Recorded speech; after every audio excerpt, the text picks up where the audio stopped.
Olá, eu sou Ilian Narayama, sou artista, ceramista, pesquisadora, professora de artes visuais e atualmente venho pesquisando, né, no doutorado sobre processos criativos em cerâmica. Né? Já é uma pesquisa que eu venho desde a graduação, né, amadurecendo sobre ceramistas, sobre artistas ceramistas e agora no doutorado com processos criativos. E estamos aqui, né, para alimentar um pouco essa conversa, nesse debate sobre arte e antropologia, com meu companheiro Darlan da Rocha, né, sobre esses aspectos, né, que cercam sobre esses temas. Para quem se interessar, claro, né, estudantes, artistas, pesquisadores, poderem estar assistindo e ampliando essa discussão. Olá, meu nome é Darlan da Rocha e sou antropólogo, né? Trabalho com arte já há um bom tempo, né? A arte que tem trazido algumas ferramentas, instrumentos, formas de pensar. Então, pensar antropologicamente, a arte ela nos ajuda nesse sentido, né? De várias formas, tanto a partir das técnicas, dos processos criativos, como também o próprio campo é bom para se pensar. Então, eu já estou há mais de 10 anos, né? Ou a arte está em mim, ou eu estou nesse campo da arte, trabalhando nesse sentido e pensando de várias formas, né? E agora, no doutorado, também continuo, mas com uma faceta mais ligada ao ambiente, né? E também o patrimônio, que eu acho que a maioria dos meus trabalhos é na área de patrimônio, mas o patrimônio, ele é, na verdade, o patrimônio que a gente chama cultural, ele é a expressão artística brasileira. Não só ela, não se limita apenas ao patrimônio cultural, mas o patrimônio cultural acaba contemplando várias expressões artísticas brasileiras. E é nesse sentido que da gente pensar, né, esse diálogo entre arte e antropologia, que a gente sempre teve esse diálogo, né, em mesas, em jantares com outras pessoas, outros artistas, amigos, e algumas amizades são feitas nesses contextos, que nada melhor do que numa pandemia a gente aproveitar essa oportunidade para fazer isso ser publicizado, né? Pena que é apenas uma conversa entre nós dois, né? Essas duas pessoas aqui, essas duas cabeças, mas que isso proporciona um espaço também, uma difusão para que outras pessoas também possam compartilhar e ampliar essa rede. E aí, Narayama, eu queria já te fazer uma pergunta que é algo que a gente já tem conversado, mas pouco debatido publicamente. Enfim, quais são os tipos de argila, né? Como é que a gente pode reconhecer uma argila? Se você puder falar um pouco. Então, as argilas são materiais vindos de rochas, né? A degeneração das rochas. E aí elas variam muito a questão da plasticidade, das cores, né? Então a gente pode encontrar argilas do branco ao vermelho, né? Os tons variados. E aí o que a argila em si, ela tem significados, enfim, totalmente diferentes para outras áreas de conhecimento, né? Para a gente, nós ceramistas e artistas, é um material plástico, né, que nos possibilita, né, sua maior característica é ela ser plástica, que nos possibilita a modelagem, né, e o trabalho com a argila. Então, o que diferencia para a gente, né, o que a gente pode encontrar, os vários tipos de as vários tipos de argilas que a gente pode encontrar são as mais plásticas, as menos plásticas, né, que é o que vai possibilitar a gente modelar ou não. Tem os chamados barros, né, as argilas fortes e as argilas fracas, que é justamente essa variação da plasticidade e da resistência à queima. Né? Então, quando a gente quer fazer uma queima de baixa temperatura, então uma argila mais fraca serve. Né? Então, uma argila precisa ser misturada com outros materiais, outras substâncias ou minerais, para que ela consiga chegar a uma elevada temperatura. Né? Então, ela aí deixa de ser só argila e passa a ser uma massa, né? Uma massa para cerâmica. Então, tem vários tipos que a gente pode encontrar, né? Então, o que vai variar é essa plasticidade e os materiais que estão inclusos nela. Então, se tem mais areia, se tem menos areia, se tem mais ferro, se tem mais cauli, né? Que são minerais que vai dizer se essa argila é mais forte, mais fraca e por aí vai. É interessante porque essa discussão, né, você falou várias vezes a expressão de materiais. E na antropologia nós temos o Tim Ingold, que defende muito essa relação entre humanos e não humanos, e entre os não humanos, os materiais. E o processo do trabalho com argila é justamente essa intervenção, nessa relação do humano sobre essa matéria que é a argila, sua transformação. Enfim, que daqui a pouco eu queria fazer uma pergunta também nesse sentido. Mas, quando você falava isso aí, eu lembrava da comunidade de artesãos, não sei nem se eu posso falar comunidade, mas um grupo de artesãos e artesãs em Guarapari, no Espírito Santo, e também em Goiabeiras, no Espírito Santo, que tem uma relação muito forte com o próprio ambiente. Então, a argila ela não é só um material externo ao próprio corpo das pessoas, mas quem trabalha tem uma sensibilidade, uma percepção diferenciada para essa própria matéria, né? Então, uma pessoa que passa, por exemplo, na estrada e vê aquela parede de barro, apenas é uma parede de barro.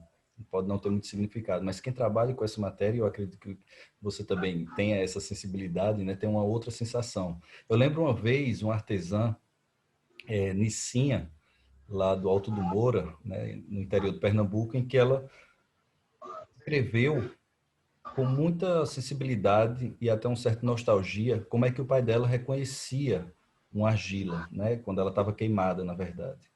E recentemente essa mesma comunidade ela teve visitando um novo terreno, né, para a área de barro, e era impressionante como a gente via essas pessoas, principalmente os mais velhos, tocando e sabendo se aquela argila era boa ou se ela devia ser misturada com outro tipo de argila, porque também tem isso, né? Aquele é o mais próximo do rio, mais distante do rio, é um barro mais fraco, um barro mais forte, e isso remete, inclusive, no próprio manuseio, né? O ritmo, o tipo de produção, o ritmo de produção dessas peças, então tem todo um conhecimento aí por trás dessa relação entre essas pessoas com essas matérias. E nesse sentido, é, eu lembro do seu Israel, né, que fica ali no litoral sul da Paraíba, e que uma vez nós fomos lá e eu conversando com ele sobre o tipo de argila, inclusive o que se encontrava lá no Alto do Moura, né? Ele disse assim, aquela argila lá só serve para ele fazer, eles fazerem o que eles fazem lá, que na verdade são os bonecos, ele estava se referindo aos bonecos. A mesma coisa foi o pessoal de Guarapari, né? É, então, essa relação, veja, o tipo de argila, aquela matéria em um determinado lugar, ela serve, ela não determina, mas ela influencia, né, de alguma maneira, é nessa relação do humano com o não humano que a coisa é feita. Não é tipo uma pessoa que sabe fazer, eu acredito que você, por exemplo, é uma ceramista, né, uma boa ceramista, e pegar qualquer tipo de argila e já vai dominar e fazer qualquer tipo de peça. As pessoas, eles sempre falaram, né, esses grupos sempre falaram em relação à comunidade do Alto do Moro que aquela tipo de argila, ela era específica daquela região e que ela possibilitava fazer aquele tipo de produção. Isso é muito interessante a gente entender, né, tentar compreender, na verdade, essa dimensão.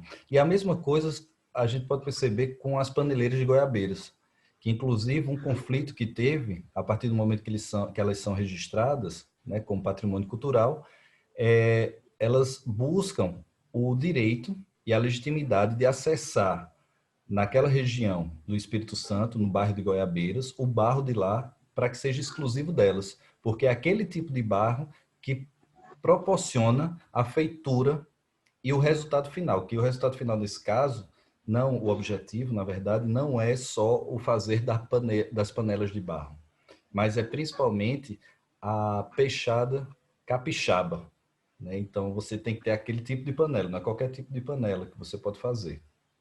Então, é aquele tipo de argila, né? Aquele procedimento, aquela técnica, aquela tradição que elas constroem, né? Que elas produzem aquele tipo de panela e é ela que vai trazer o resultado, é essa culinária, né? Então, ela tem um caminho muito interessante se a gente for seguir, tanto da feitura, a coleta, até esse final aí, por exemplo, da gastronomia, a gente tem um caminho aí muito interessante para a gente pensar, inclusive, essas pessoas, né? O que é que fazem esses artesãos, essas artesãs.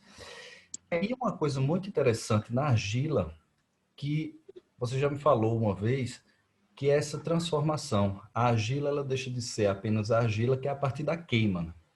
E aí eu lembrei de um tipo de queima, que era o seu Manuel Inácio, lá no Alto Moro, que ele, quando ele queimava, ele batia na peça e só no som que aquela peça, ele fazia utensílios, e só no som que aquele utensílio ele emitia, isso dava a indicação para ele sabia exatamente, segundo a memória social, que ele sabia exatamente onde é que estava um rachão, que muitas vezes era quase imperceptível aos olhos, mas pelo som ele identificava não só se ela estava rachada ou não, mas também aonde. Então eu queria, enfim, saber um pouco mais também desses tipos de queimas, né? Como é que É. acontece essas Isso, queimas.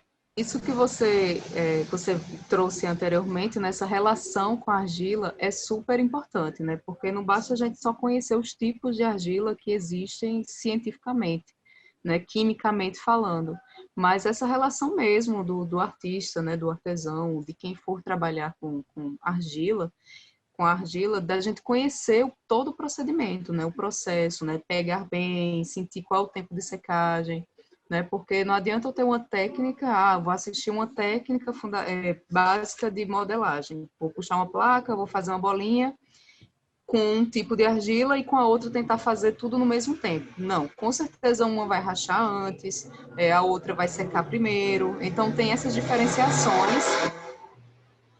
Então, tem essas diferenciações que a gente precisa conhecer e ir se adaptando, né? Então, até nas minhas aulas, eu falo muito para minhas alunas, né? Para meus alunos, que a gente conheça primeiro, né? Não queira já de primeira fazer uma super escultura, né? Vamos fazendo pequenas coisas e conhecendo a plasticidade, né? Até onde a gente consegue ir com aquela argila. Né? E o tempo que ela fica ali te esperando, né? Porque a escultura, os processos esculturais, né? E de fazer utensílios, né? De modelagem com argila, a gente tem a grande vantagem de poder começar um trabalho, né, deixar ele ali esperando um pouco, né, fechar com a sacolinha plástica, não deixar que seque, né, ao vento, para poder dar continuidade posteriormente. Só que é justamente nesse tempo que a gente vê as diferenciações, né, se um tipo de massa mais oleosa, né, uma massa mais seca, né, então tudo isso a gente precisa ir conhecendo aos poucos, né, mantendo essa relação, essa boa relação, porque senão as pessoas vão, é muito difícil trabalhar com argila, né? Pega uma argila fácil, faz um potinho, uma panelinha, e quando pega outra diferente, por ter uma cor mais bonita, às vezes paga caro por um tipo de massa, né? Mais bonita, e frustra, né? Fica frustrado porque não consegue trabalhar, né? Então não consegue compreender essa relação que a gente tem que ter um material vivo, né? Como o Ingold sempre fala, né? Tudo está vivo. Né? Então, é um material que a gente tem que aprender a lidar com ele, né? Não está ali a posto para fazer o que a gente quer, como a gente quer controlar. Em relação às queimas, né? Foi as queimas, né? Que você perguntou. Que também é um material vivo, né? Talvez, se for a lenha, também é um É, material que precisa ter essa relação. é isso. E para mim é uma das etapas mais difíceis. Assim, você aprende a trabalhar com argila, é uma questão.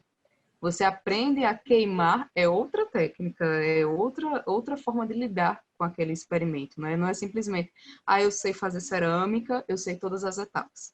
São muitos estudos, né? Eu sempre falo que a cerâmica é um universo, né? Um universo grande, que você adentrou, você tem que saber um pouco de química, um pouco de física, ter habilidades, né, para poder se jogar nas técnicas manuais e não só manual, porque você pode trabalhar com moldes também, né, mais prático, mais técnico, e também com a queima, nessa relação com o fogo, né, os bons ceramistas, né, que sabem todas as etapas, são os bons queimadores também. Então, existem vários tipos de queimas, né, que a gente tem conhecimento, desde as mais artesanais, né, as mais antigas, que são as queimas de buracos, né, até as mais avançadas hoje, que são em fornos elétricos, né, de altas temperaturas. Mas as mais tradicionais que a gente costuma ver, principalmente aqui, né, na região Nordeste, são as de queima-lenha, né, forno a lenha, que é feita de tijolinho, e a gente vai alimentando o fogo, né, com as lenhas, né? Então, essa relação também você tem que estar sabendo o tempo, né, que temperatura você quer chegar, como posicionar as peças dentro do forno, que isso é extremamente importante. Então, se eu faço uma placa, como eu vou colocar ela dentro do forno? Em pé, deitada, né? De forma que ela, na hora que que a temperatura aumentar, que ela não estale, né? Ela não se mova, porque ela tá tudo vivo ali dentro, ainda tá tudo em processo de transformação. Então, a gente não sabe, né? Como a temperatura é muito alta e o forno muito fechado, a gente não sabe como eles vão se comportar, as partículas vão se comportar.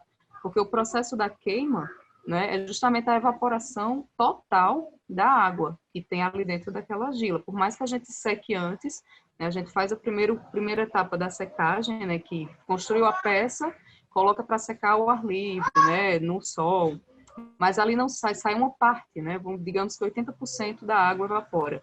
E aí dentro do forno é que elas vão evaporar por total, transformando a peça em cerâmica, né, ela deixa de ser argila, né, ela passa a ser cerâmica, e ficando mais resistente, ficando até com essa sonoridade diferenciada, né? Que é a partir da queima. Então tem toda uma relação de sabedoria, né? Em que momento está pronto, né? O tempo de queima, pela grossura das peças, tamanho, variedades, enfim. É o universo das queimas. Essa questão da queima, ela é fundamental, né? É o que eu tenho percebido, né, ultimamente na pesquisa, que o bom artista, o bom artesão, ele não está necessariamente ou apenas vinculado à sua habilidade de manipulação da argila, mas principalmente, ou talvez tão igual, na questão da queima, né? O domínio do fogo, o domínio da queima é algo espetacular, é algo raro, inclusive. Então, encontrar um bom queimador, e aí eu estou me referindo especificamente da lenha, né, de quem usa a lenha como esse combustível, é difícil.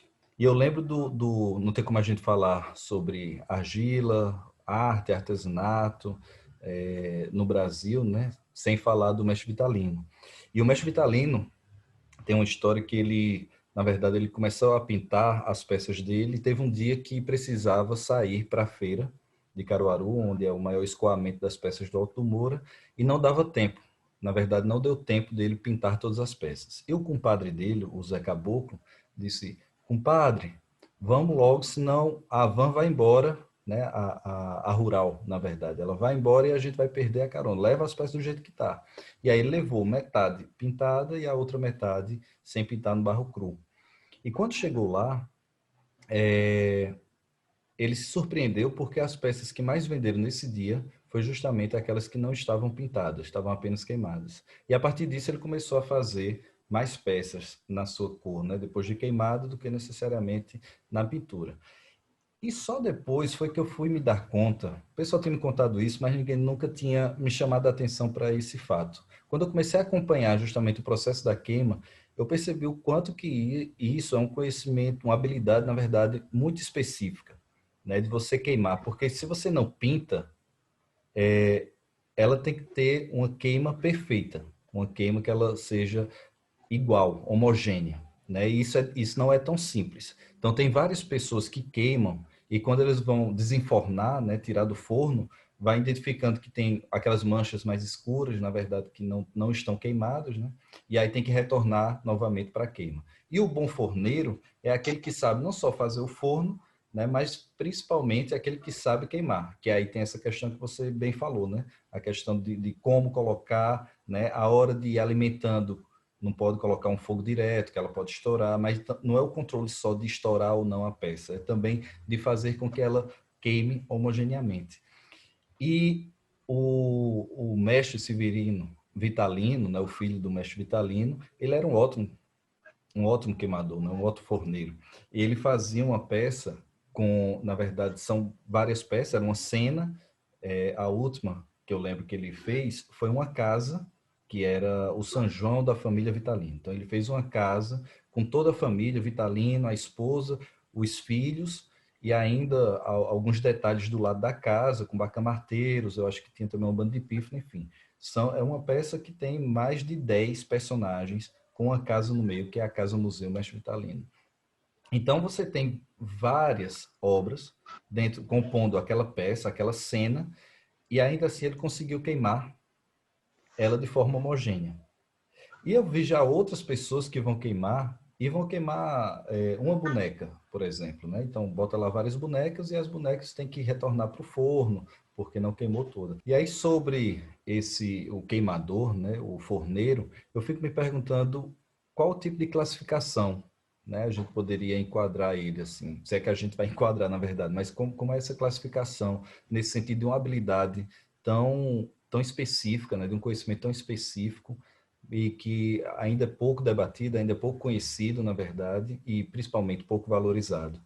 E, por falar nessa questão de categorias, eu já vou até lhe perguntar uma curiosidade, né? Que eu acho que a gente nunca conversou sobre isso. Como é que você se classificaria? Como ceramista, artista, artesã ou sei lá o quê?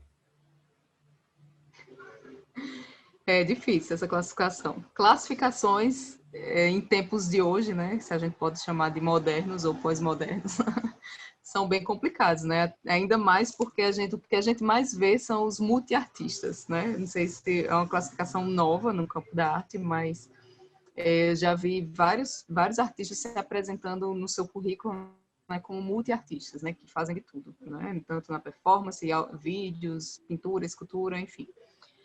Bem, eu me considero artista e ceramista, né? Porque eu não faço da cerâmica só arte, né? Eu faço também utilitários, eu faço objetos de uso pessoal, né? Então, a cerâmica, ela é uma técnica, né? Ela é uma técnica, né, do início ao fim, né? São técnicas que você utiliza ali e que você pode utilizar dessa matéria, né, dessas técnicas para explorar um processo artístico, como não, como usar a técnica para você criar produtos, né? Produtos para venda, produtos de utilitários domésticos, como foi quase quando a gente estuda, né, sobre a história da cerâmica, são as primeiras coisas que a gente encontra, né? Principalmente da cerâmica no Brasil, a cerâmica indígena, a gente encontra vestígios de quê? De potes, cestas, panelas, né? Então, foi uma ferramenta que os indígenas encontraram para criar seus próprios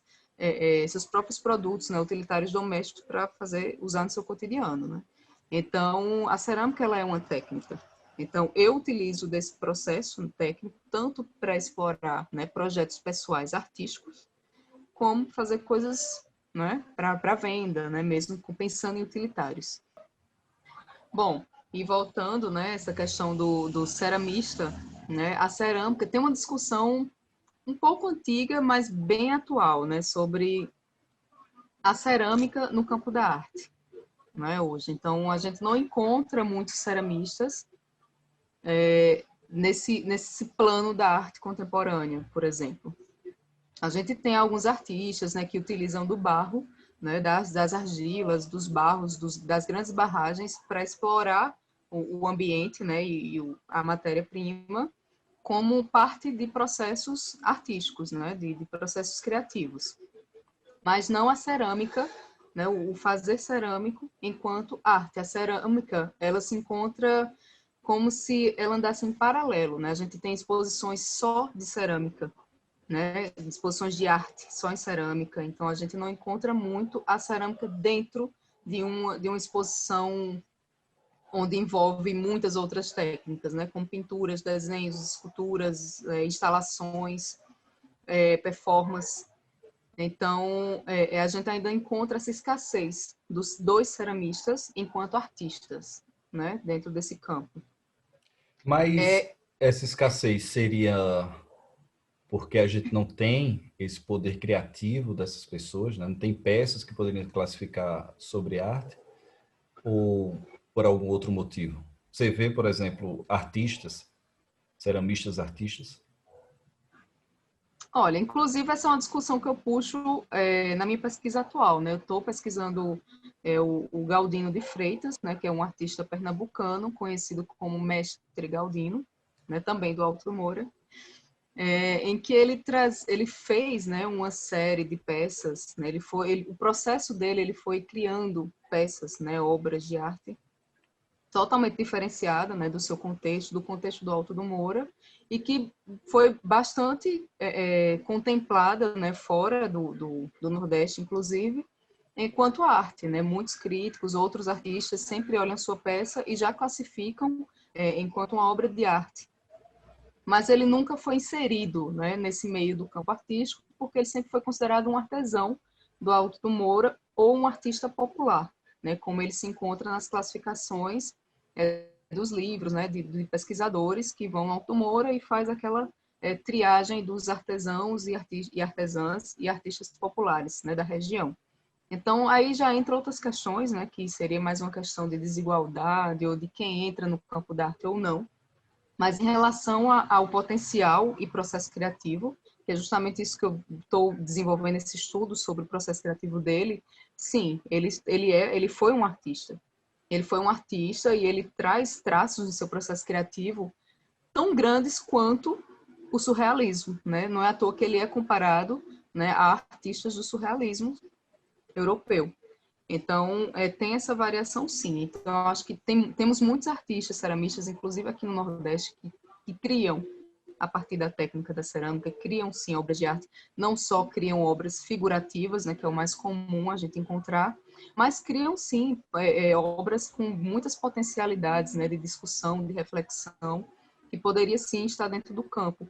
Mas eu não sei, talvez é uma discussão que a gente vem até debatendo, né, ultimamente na academia, talvez seja por exigir uma técnica diferenciada, né? O fazer cerâmico tem uma técnica bastante extensa, não é simplesmente você saber colocar as cores numa tela e pintar, manusear com o pincel, né? Não é simplesmente você saber ter uma técnica de desenho, são etapas que a gente tem que cumprir, né? Para poder chegar, para poder transformar da argila a cerâmica.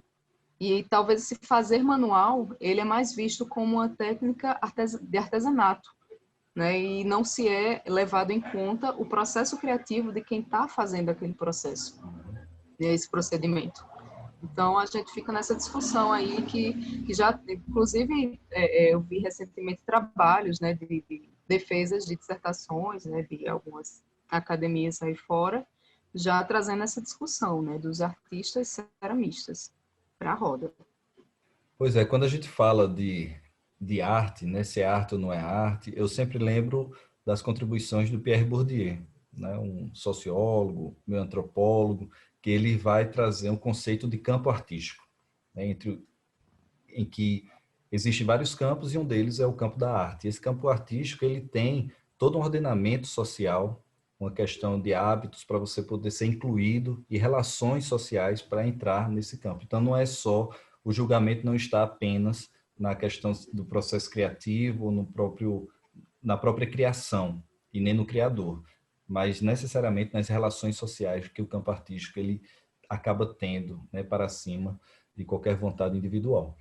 É, e tem uma questão que sempre é muito incômodo, né? A gente já tem conversado, já vem conversando há um bom tempo, que é esse termo do popular, mas principalmente em relação à arte popular, que não só o mestre Galdino, né, que você está pesquisando agora, mas também o mestre Vitalino. O mestre Vitalino, na verdade, é um dos fundadores, não ele que fundou, mas, na verdade, a figura dele foi o que ocasionou a consolidação desse campo de arte popular, Inaugurou o termo. a partir dele, né? Em busca dessa arte autenticamente brasileira, né? Que representasse essa identidade, o que seria o Brasil, essa mistura de povos, é justamente o mestre Vitalino, em que houve uma discussão grande no campo artístico, né? Alguns artistas diziam que aquilo ali, as obras do mestre Vitalino não eram arte. Outros defendiam dizendo que era sim. Os que diziam que não era arte é porque falavam que ele apenas representava, ele apenas materializava aquilo que estava no cotidiano dele. E os que defendiam, o principal argumento era que, mesmo que ele fizesse isso, assim como um fotógrafo, assim como um pintor, isso passa pelo campo da subjetividade da criação dele. Então, nesse processo, ele traz o seu poder de criação, é o seu ponto de vista, é o seu olhar sobre a coisa. E o mestre Vitalino, tanto que as peças dele é no sentido sempre da ação, né? Então, você não tem apenas, como eu tinha falado no início, não é só um boneco ou uma boneca, é uma situação que se tem, né? Então, é o caçador caçando o gato maracajá, né? A mulher não com o bebê, é a mulher tendo, né? Tendo já o bebê. Então, é sempre essa ação. É o tocador tocando. Então, ele tem essa Ele visão. sempre trata o movimento, né? Ele traz o Isso. movimento para as peças. Isso. E aí é muito interessante essa discussão porque se for assim, um fotógrafo também nunca poderia ser, né? Ou um pintor também, um pintor realista, talvez ele também nunca pudesse ser um artista. E aí esse popular, né, trazendo um pouco do Stuart Hall, né, que ele vem trazendo as notas sobre o popular, cultura popular, na verdade, mas tem esse diálogo direto com a arte, que o popular ele remete sempre a algo que é anônimo. É como se isso fosse resultado de um grupo, de um grupo onde as pessoas elas não existem, existe um grupo. Então, por exemplo, eu falei no início da comunidade do Alto do Moura, mas eu falei os nomes, né? Falei Nicinha, falei Vitalino, Galdino, Manuel Inácio, enfim, existe várias outras pessoas, várias outras histórias. E aí esse campo da arte popular parece que as coisas elas nascem de um grupo, como se fosse algo, um organismo, algo orgânico, onde essas pessoas elas não pensam, né? Onde essas pessoas elas não existem, elas não têm vontade própria, elas não têm ação. É como se fosse um resultado de algo orgânico mesmo, algo superior a essas pessoas. E isso apaga esse poder, né? Esse poder criativo, esse caráter artístico dessas pessoas, inclusive não dando nome a elas. E além disso, o popular ele sempre nos traz, a representação que nós temos de popular é sempre algo pobre. E nós temos aqui uma aporofobia grande no Brasil, né? Um medo, não é da pobreza, mas é dos pobres, né? Então, me parece que sempre, como você me falou, né? Já foi indicando aí da desigualdade social. Me parece que é sempre essa dificuldade, a arte como um campo elitista, né? Que sempre tem esse embate. É tanto que se cria, né? Nas últimas décadas, tem se criado outros termos para a arte. Então, se nós tínhamos no início do século passado, vai surgir a arte popular, hoje nós temos a arte étnica, a arte negra, né, em que essas pessoas elas têm cada vez mais reivindicado o reconhecimento enquanto artista. E não como arte indígena, não como arte negra, arte quilombola, não. Somos artistas, né? Está acontecendo esse movimento cada vez mais forte e a gente vai ampliando, né? Como eu falei desde o início, a antropologia, ela dialoga muito bem com a arte. A arte nos faz pensar antropologicamente as coisas. Então, só essa reflexão já dá para a gente discutir vários temas muito caros à antropologia, como etnicidade, como racismo, como desigualdade social, no sentido de uma aporofobia, né? Esse tratamento das coisas. Sim, muito importante essa fala, né, dessa questão das pessoas, né, quem são as pessoas, né, porque muitos dos nossos artistas, né, os artistas brasileiros, são apagados por essa nomenclatura, né, por essa classificação de artistas populares, né, como se fossem menor mesmo, ou, né, misturado ali entre artesãs e artesãos, né, que estão ali como se fossem todos fazendo uma produção apenas para um escoamento, né, para apenas a produção de kits turísticos, por exemplo, e não é bem assim, né, então ultimamente eu tenho até conhecido bastante ceramistas, né, e artistas ceramistas que vêm nessa produção, né, de arte, né, que pensam, que refletem a arte, e estão nesses meios e estão completamente no anonimato, né, que só quem conhece são aqueles pequenos grupos das cidades próximas. Né? Então, esse tema é super importante para a gente estar discutindo agora, né? Já que essas novas vozes estão surgindo, né? E que surjam cada vez mais. Né? Bom, então vamos encerrando, né? Acho que já estamos um tempo um pouco avançado. Já deu na hora. Foi ótimo essa conversa, esse debate, e que seja de inspiração, né, para esses novos artistas, pesquisadores, estudantes, quem esteja pensando nesse tema, que a gente possa contribuir um pouco.